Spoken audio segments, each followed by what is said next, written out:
നമസ്കാരം. പ്രധാന വാർത്തകൾ.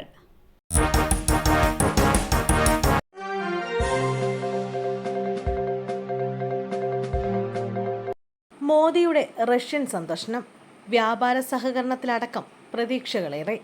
മൂന്നാം വട്ടം ഇന്ത്യയുടെ പ്രധാനമന്ത്രിയായി തെരഞ്ഞെടുക്കപ്പെട്ട ശേഷമുള്ള നരേന്ദ്രമോദിയുടെ റഷ്യൻ സന്ദർശനത്തിൽ ഇന്ത്യക്ക് പ്രതീക്ഷകളേറെയാണ്. ഇന്ത്യ റഷ്യ വാർഷിക ഉച്ചകോടിയാണ് മോദിയുടെ റഷ്യൻ സന്ദർശനത്തിലെ പ്രധാന അജണ്ട. റഷ്യ യുക്രൈൻ സംഘർഷം തുടങ്ങിയ ശേഷമുള്ള ആദ്യത്തെ സന്ദർശനമെന്ന നിലയിൽ അക്കാര്യമടക്കം റഷ്യൻ പ്രസിഡന്റ് വ്ളാദിമിർ പുടിനുമായി മോദി ചർച്ച നടത്തും. റഷ്യൻ പ്രസിഡന്റ് പുടിൻ ഇന്ന് നരേന്ദ്രമോദിക്ക് അത്താഴ വിരുന്നു നൽകും. നാളെ ഇരു നേതാക്കളും പങ്കെടുക്കുന്ന ഉച്ചകോടി നടക്കും. റഷ്യ ഉക്രൈൻ സംഘർഷമടക്കമുള്ള ലോകകാര്യങ്ങളടക്കം ഉച്ചകോടിയിൽ ചർച്ചയാകും. ഇന്ത്യ റഷ്യ വ്യാപാര സഹകരണം ശക്തമാക്കുന്നതിനുള്ള തീരുമാനവും ഉച്ചകോടിയിൽ ഉണ്ടാകുമെന്നാണ് പ്രതീക്ഷ. അതിനിടെ റഷ്യയിലെ ഇന്ത്യൻ സമൂഹത്തെയും പ്രധാനമന്ത്രി നരേന്ദ്രമോദി കാണും.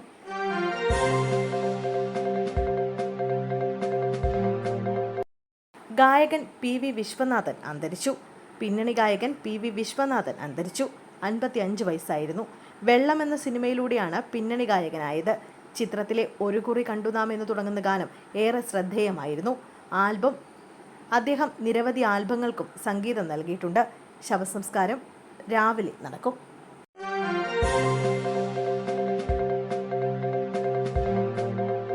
സംസ്ഥാനത്ത് ഇന്ന് 4 ജില്ലകളിൽ യെല്ലോ അലർട്ട്. വീണ്ടും ചക്രവാത ചുഴി. ന്യൂനമർദ്ദപാതിയും ചക്രവാത ചുഴിയും വീണ്ടും രൂപപ്പെട്ട സാഹചര്യത്തിൽ കേരളത്തിൽ മഴ തുടരും. 4 ദിവസം വടക്കൻ കേരളത്തിൽ ശക്തമായ മഴയ്ക്കും മറ്റിടങ്ങളിൽ ഇടത്തരം മഴയ്ക്കുമാണ് സാധ്യതയുള്ളത്. വടക്കൻ കേരള തീരം മുതൽ തെക്കൻ ഗുജറാത്ത് തീരം വരെയുള്ള ന്യൂനമർദ്ദപാത്തിയും ആന്ധ്രാ തീരത്തിന് സമീപം ബംഗാൾ ഉൾക്കടലിന് മുകളിലായുള്ള ചക്രവാത ചുഴിയുമാണ് ഇതിന് കാരണം. കേരളത്തിൽ ഇടിമിന്നലോട് കൂടിയ മഴയ്ക്കാണ് സാധ്യതയുള്ളത്. ഈ സാഹചര്യത്തിൽ ഇന്ന് സംസ്ഥാനത്തെ 4 ജില്ലകളിൽ കേന്ദ്ര കാലാവസ്ഥാ വകുപ്പ് യെല്ലോ അലർട്ട് പ്രഖ്യാപിച്ചിട്ടുണ്ട്. മലപ്പുറം, കോഴിക്കോട്, കണ്ണൂർ, കാസർഗോഡ് എന്നീ ജില്ലകളിലാണ് മഞ്ഞ അലർട്ട് പ്രഖ്യാപിച്ചിട്ടുള്ളത്. ഇതിനൊപ്പം ഇന്ന് ഉയർന്ന തിരമാല ജാഗ്രതാ നിർദ്ദേശവും പുറപ്പെടുവിച്ചിട്ടുണ്ട്.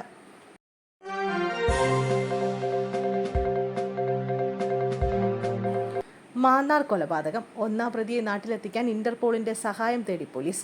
മാന്നാർ കലാകൊലപാതക കേസിൽ പ്രതികളുടെ കസ്റ്റഡി കാലാവധി ഇന്ന് അവസാനിക്കും. 2, 3, 4 പ്രതികളായ ജിനു, സോമരാജൻ, പ്രമോദ് എന്നിവരുടെ കസ്റ്റഡി കാലാവധിയാണ് ഇന്ന് അവസാനിക്കുക. 1-ാം പ്രതി അനിലിനെ ഇസ്രായേലിൽ നിന്ന് നാട്ടിലെത്തിച്ച ശേഷം 1-ന് തെളിവെടുപ്പ് നടത്തിയാൽ മതിയെന്ന തീരുമാനത്തിലാണ് അന്വേഷണ സംഘം.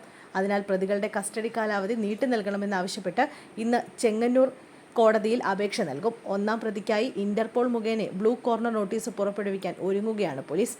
ഇതിനായി പ്രതിയുടെ അറസ്റ്റ് വാറന്റ് വിവരങ്ങൾ നോഡൽ ഏജൻസിയായ CBIക്ക് കൈമാറി. അനിലിനെ എത്രയും വേഗം നാട്ടിലെത്തിച്ചെങ്കിൽ മാത്രമേ കേസ് അന്വേഷണത്തിലെ നിർണായക വിവരങ്ങൾ ലഭ്യമാകൂ.